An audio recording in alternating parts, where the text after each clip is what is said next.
Os lacrimale, slzná kosť, je parová kosť, ktorá je uložená pri rostrálnom kraji orbity. Čo je naznačená tu u hovedzieho dobytka.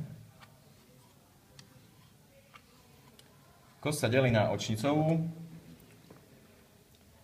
tvarovú a nosovú plochu, ktorá je vo vnútri a ktorú vlastne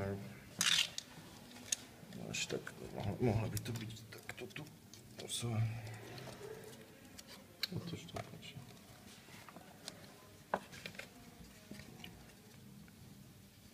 Počkaj, tu.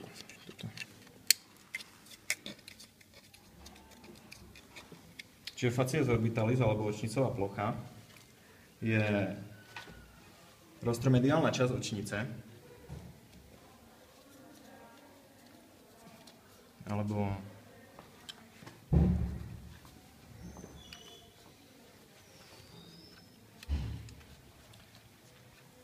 na ktorej sa nachádza rôzne veľká jamka slzného vačíka fossa sancti lacrimalis.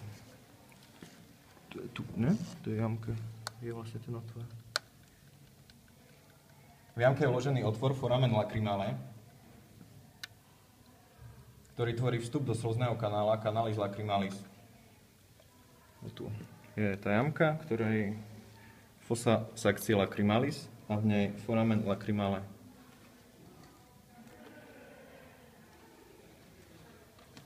U ošípanej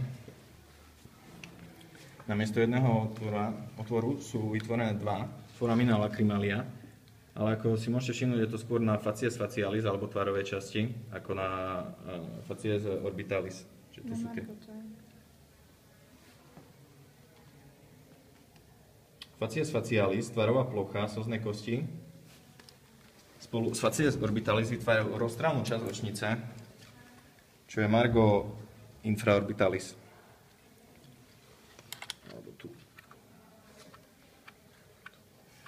Alebo ošípanej, tu. Vlastne na margo infraorbitalis sú tie foramina lacrimalia.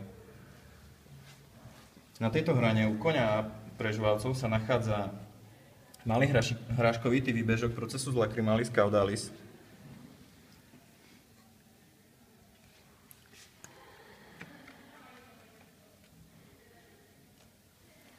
U malých prežválcov je táto plocha ventrálne vyhlbená fossa lacrimalis externa, malého prežválca nemáme, ale u ošípanej je facies facialis čiastočne formuje fossa canina.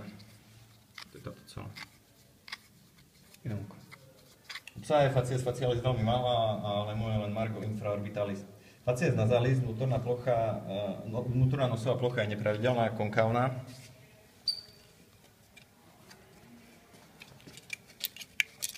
A vlastne v nej prebieha len slzný kanál, canalis lacrimalis, ktorý vlastne na tejto nekompletnej kosti je ťažké ukázať.